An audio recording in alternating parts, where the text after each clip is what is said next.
আসসালামু আলাইকুম ভিউয়ার্স, নড়াইলের রান্নাঘরে আপনাদের সবাইকে সাদর আমন্ত্রণ। দেখুন, আজ আমি আপনাদের সামনে খুবই সুস্বাদু একটা রেসিপি নিয়ে হাজির হয়েছি। এই যে দেখুন, ব্রেড, আমি 4 পিস ব্রেড নিয়েছি।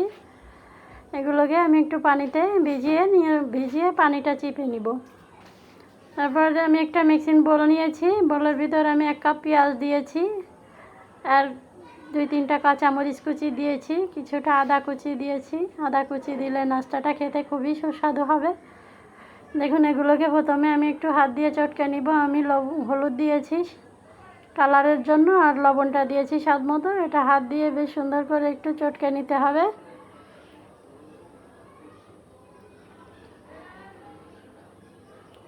দেখুন, এভাবে হাত দিয়ে পেঁয়াজটা মেখে নিলে পেঁয়াজটা কিন্তু নরম হয়ে যাবে, নাস্তার সাথে মিশে যাবে। এখন দেখুন, এর ভিতর দিয়ে দিচ্ছি আমি 1 চা চামচ চিলি ফ্লেক্স, আর দিয়ে দিব আমি গরম মশলা, 5 মিশালি গরম মশলা। ওর ভিতর জিরাও আছে, ওটা আমার হাতে তৈরি। আর দিয়ে দিব কিছুটা ধনিয়া গুঁড়ো।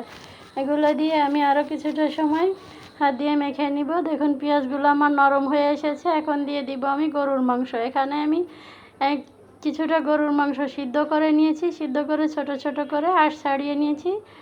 এগুলোকে এখন আমি আর একটু সময় হাত দিয়ে মথে নিব। মধ্যে নিয়ে পেঁয়াজের সাথে মশলাগুলোর সাথে মাংসটা খুব সুন্দর করে মিশিয়ে দিতে হবে। আর এখন দেখুন, আমার রুটিগুলো আমি এখন চিপে নিচ্ছি। চিপে পানিটা ফেলে দিতে হবে, পানি দেওয়া যাবে না। দেখুন, রুটিগুলো সুন্দর করে মশলার সাথে মিশিয়ে নিয়েছি। আর এর ভিতর দিয়ে দিব আমি 1 টেবিল চামচ কর্নফ্লাওয়ার, আর দিয়ে দিব বাইন্ডারের জন্য একটা ডিম। ডিমটা অবশ্যই দিতে হবে, তা না হলে এটা বাইন্ডার করা যাবে না, এটা ফেটে যাবে, আউলিয়ে যাবে। দেখুন, এটা আমার সুন্দর করে একটা ডো তৈরি করে নিয়েছি। এখন আমি এভাবে একটু লেচি করে করে ছোট করে যেমন ইচ্ছে তেমন শেপ দিয়ে নিব। আমি এটাকে কিছুটা ব্রেড কাম দিয়ে আমি মেখে নিব। আমি অল্প করে ব্রেড কাম দিব, তাই আমি কিছুটা ব্রেড কাম নিয়েছি। আর এটা হাতের ভিতর একটু তেল মেখে এই ডোটাকে হাতে নিয়ে অল্প অল্প করে যে কোনো একটা শেপ দিয়ে নিতে হবে। আপনারা লম্বা গোল যেরকম ইচ্ছে সেরকম একটা শেপ দিয়ে নিতে পারেন।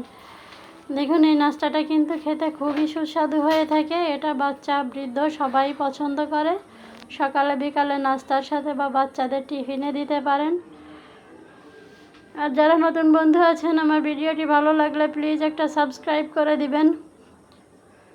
বন্ধুরা দেখুন, এভাবে আমি সবগুলো ব্রেড ক্রামে আস্তে করে একটু অল্প অল্প করে একটু মেখে নিব। এটা বেশি লাগানো যাবে না। এটা আর চুলার আঁচটাও একটু লোতে রাখতে হবে, এটা হাইতে দিলে পুড়ে যাবে। দেখুন, এটাকে আমি উল্টে পাল্টে দিচ্ছি। এটার পিছনটা একটু কালার চলে এসেছে, এটা উল্টে পাল্টে রাখতে হবে, তা না হলে এটা তাড়াতাড়ি কালার চলে আসবে। এক পিঠ কালার এসে যাবে, ভিতরে কাঁচা থাকবে। আর চুলার আঁচটা অবশ্যই লোতে রাখতে হবে। বন্ধুরা, আমার ভিডিওটি যদি ভালো লাগে, আমার ভিডিওটি যদি আপনাদের পছন্দ হয়ে থাকে, তাহলে প্লিজ একটা সাবস্ক্রাইব করে আমার পাশে থাকবেন। দেখুন, এভাবে উল্টে পাল্টে রাখতে হবে যেন পুড়ে না যায়।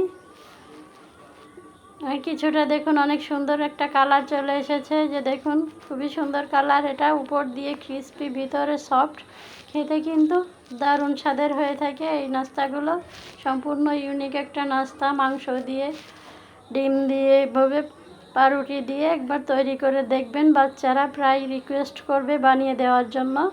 এটা দেখুন, আমি কিছুটা তুলে নিচ্ছি।